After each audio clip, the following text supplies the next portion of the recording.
The scene opens in the dim, cavernous halls of Miskatonic University's rare books archive, where the air is thick with the scent of yellowed parchment and dust. The flickering glow of an oil lamp casts long, wavering shadows across the stacks of ancient tomes, their spines cracked and titles faded into obscurity. Professor Harold Whitlock, a gaunt man in his late 50s with a perpetually furrowed brow, pores over a crumbling manuscript, his fingers trembling as they trace lines of text written in a language no living scholar should recognize. His assistant, Daniel Carter, young, eager, but increasingly unnerved by his mentor's recent behavior, watches from a respectful distance. Whitlock's voice is a dry whisper, as if afraid the books themselves might overhear. He speaks of disappearances, not just random vanishings, but a pattern. A farmer in Dunwich who walked into the woods and returned wrong. A historian in Kingsport who burned his own notes before leaping into the sea. And now, Whitlock believes, something is coming for him. He shows Daniel a series of newspaper clippings, each circled in red ink, each detailing another soul lost to the unknown. The last clipping is fresh, dated only 2 days prior.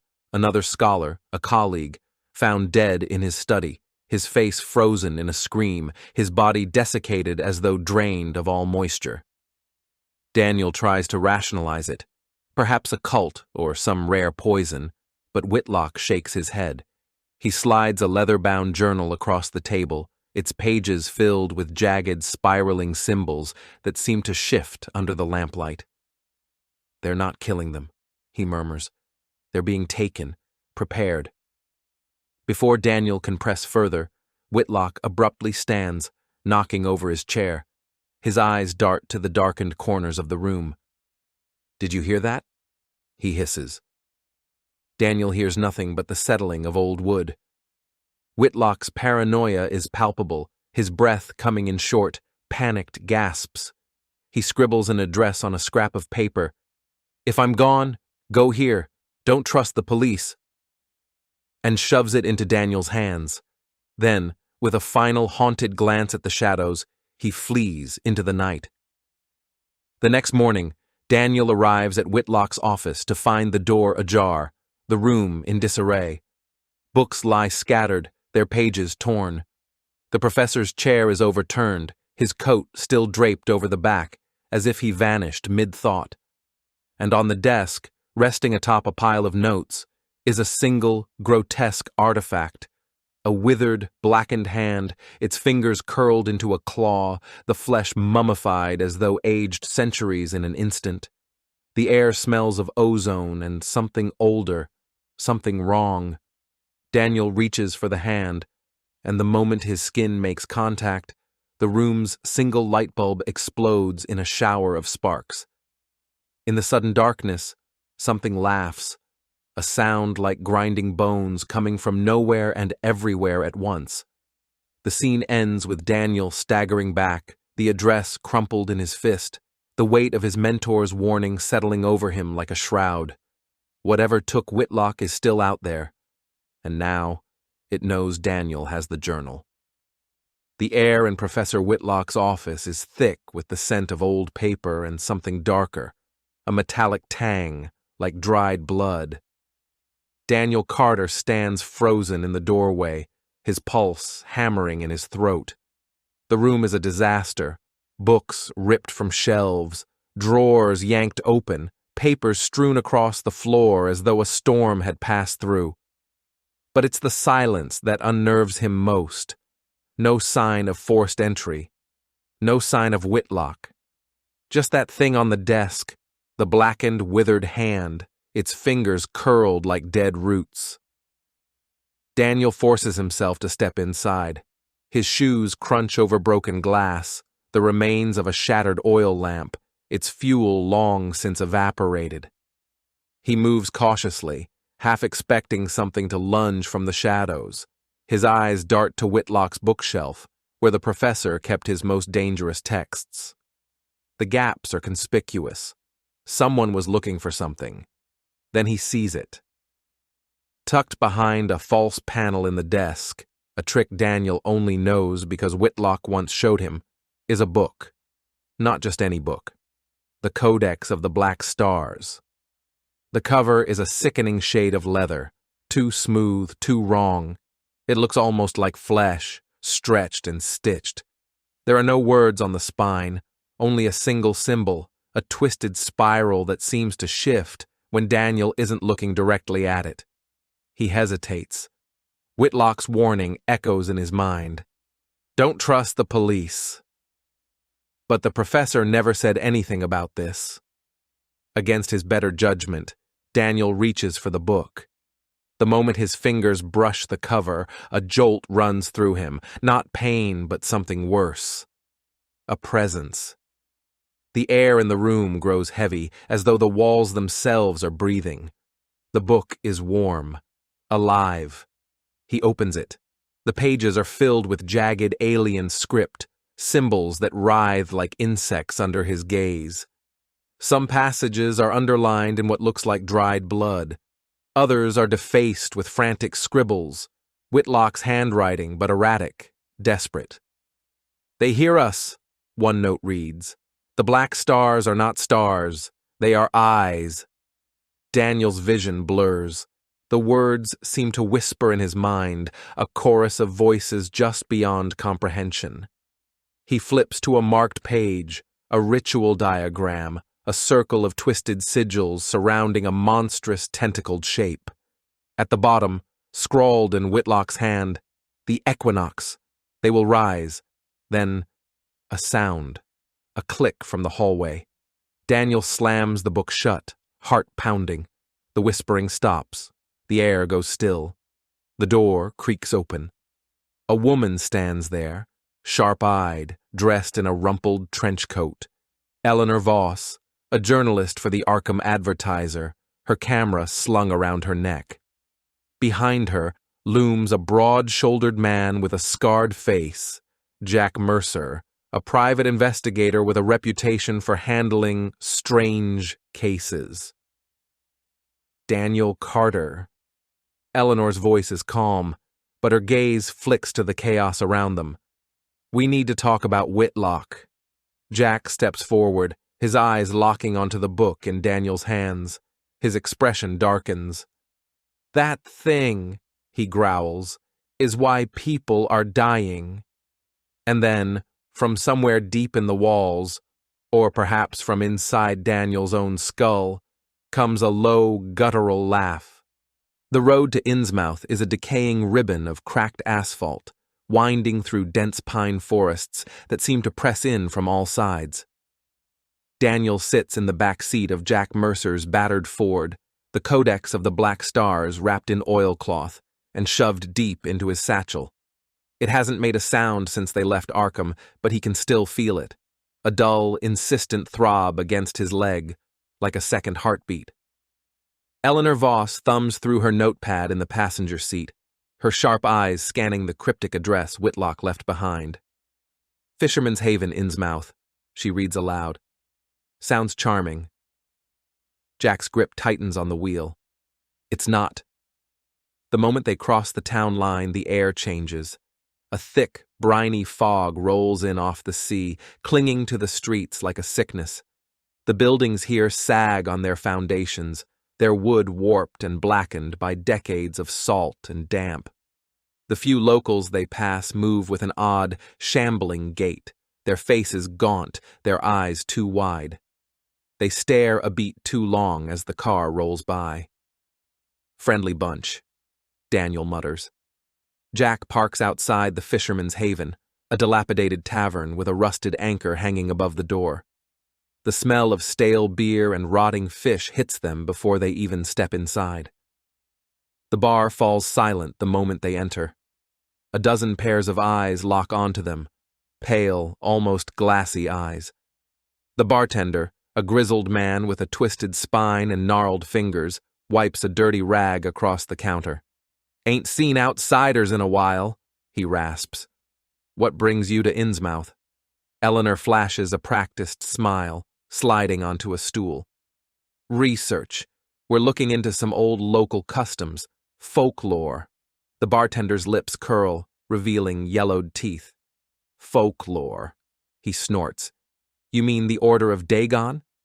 A glass shatters in the back of the room. A wiry old fisherman lurches to his feet, his milky eyes wild. Don't speak their name, he hisses. They hear you. Jack tenses, his hand drifting toward the revolver hidden under his coat. Daniel leans forward. Who are they? The bartender's smile vanishes.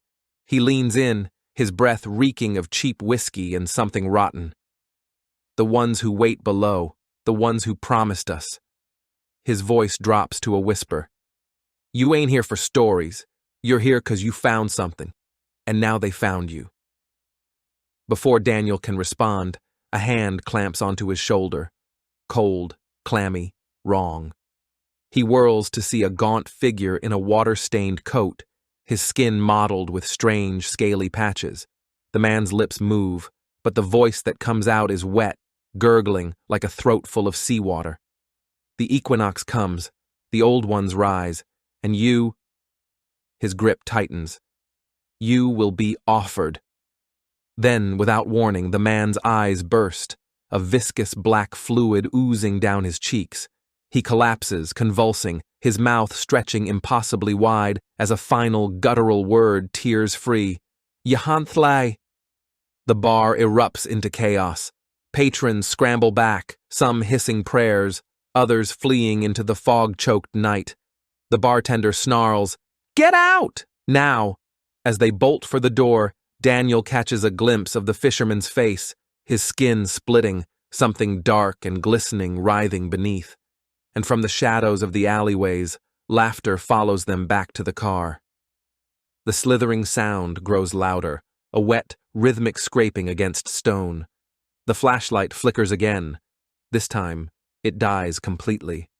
Darkness swallows them. Daniel's breath comes in short, panicked bursts. He fumbles for the codex, as if its cursed pages might offer some protection. The book pulses in his hands, warm and alive, its leather binding writhing like muscle beneath his fingers. Then, a voice, not from the tunnel, from inside his mind. You have seen the signs. You have walked the path. Now you will witness. The cavern erupts in light, but not from any torch or flame. The sigils on the altar glow with a sickly green phosphorescence, casting jagged shadows that twist and crawl like living things. The relief of Yog-Vothoth seems to move, its stone tentacles undulating in the eerie light. And then the cult arrives. They emerge from hidden passages, men and women with the same pallid, fish-like features as the bartender, their eyes black and glassy, their mouths too wide. They chant in a guttural tongue, their voices rising in a discordant hymn that makes Daniel's teeth ache. At their head strides Malachi, the high priest. His robes are sewn from what looks like human skin, the flesh still raw in places. In his hands, he carries a jagged knife, the same one, Daniel realizes with dawning horror, that must have flayed Whitlock's hand. Malachi raises the blade, and the chanting stops. The stars are right, he intones, his voice echoing unnaturally. The gate opens. The old ones hunger. Jack raises his revolver, but before he can fire, the cavern shudders. The ground splits open at the altar's base, and a black viscous liquid bubbles up from the fissure. It stinks of rotting meat and brine. Something is rising from the pit. First, a tentacle, thick as a tree trunk, glistening with slime. Then another, and another. The cult falls to their knees, wailing in ecstasy. Daniel's vision swims. The codex burns in his hands, its pages flipping on their own to a ritual incantation, the same one Malachi is now reciting. Eleanor grabs Daniel's arm. "We have to stop him!" she screams over the cacophony. But it's too late. The thing in the pit opens its eye, and Daniel's mind begins to unravel. The world fractures. Daniel's mind teeters on the edge of madness as Yog-Vothoth's gaze locks onto him. An abyssal eye, vast and lidless, filled with swirling constellations that whisper of eternity. The codex burns in his hands, its pages searing his skin with knowledge that writhes like maggots beneath his flesh. He sees, oh God, he sees the truth of the old ones, the insignificance of mankind, the screaming void that hungers beyond the stars. Eleanor's scream jerks him back. She's grappling with a cultist, her fingers clawing at the man's gills as he tries to drag her toward the fissure. Jack is a blur of motion. His revolver barks once, twice, and two cultists collapse, their skulls bursting like overripe fruit. But more are coming, shambling from the shadows, their mouths unhinging to reveal rows of needle teeth. The cavern trembles, the tentacles from the pit lash out, smashing stone to rubble. A chunk of the ceiling collapses, crushing 3 cultists in a spray of black ichor. "The door!" Jack roars, pointing to a narrow tunnel behind the altar, half collapsed but passable. "Go!"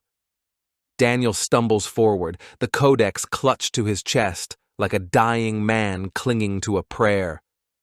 Eleanor wrenches free, snatching up Malachi's fallen knife as she sprints after him.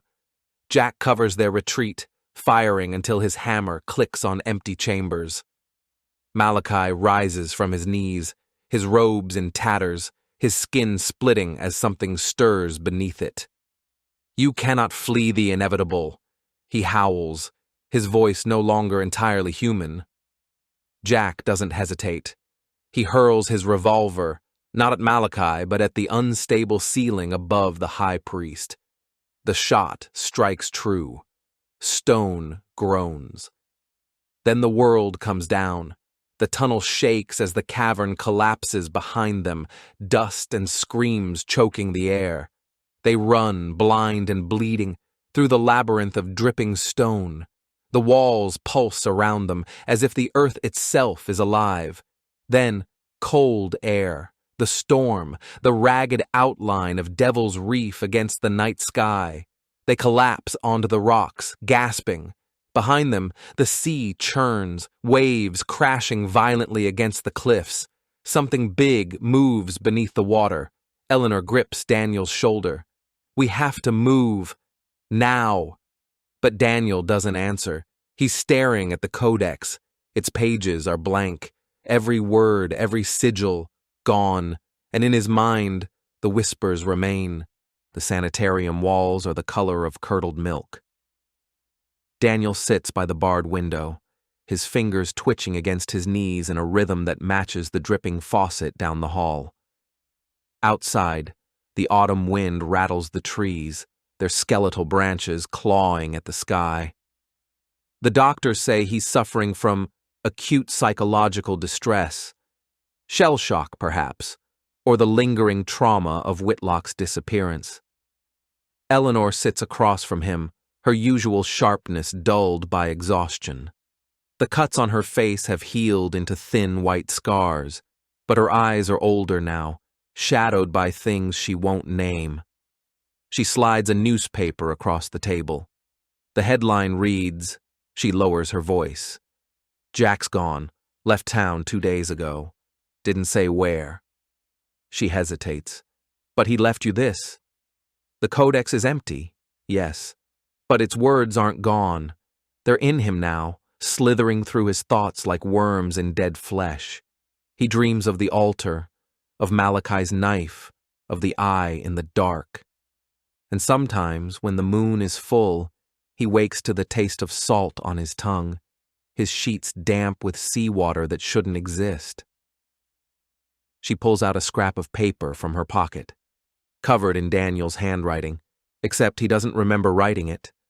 The same spiraling symbols from the codex, over and over, until the page tears from the pressure. "They are coming up." Outside the window, the trees have gone still, the wind has died, and there, on the far edge of the sanitarium lawn, stands a figure in a waterlogged coat, its face hidden in shadow. It raises one hand. The fingers are fused together. Eleanor follows his gaze. "Daniel?" What is it? The figure is gone. But the whispers return, louder now, chanting a name he knows but cannot speak. And deep beneath Arkham, the earth shifts. Thanks for watching. If you enjoyed this video, hit that like button, subscribe, and ring the bell for more. Let me know your thoughts in the comments. I'd love to hear from you. See you in the next one. Bye for now.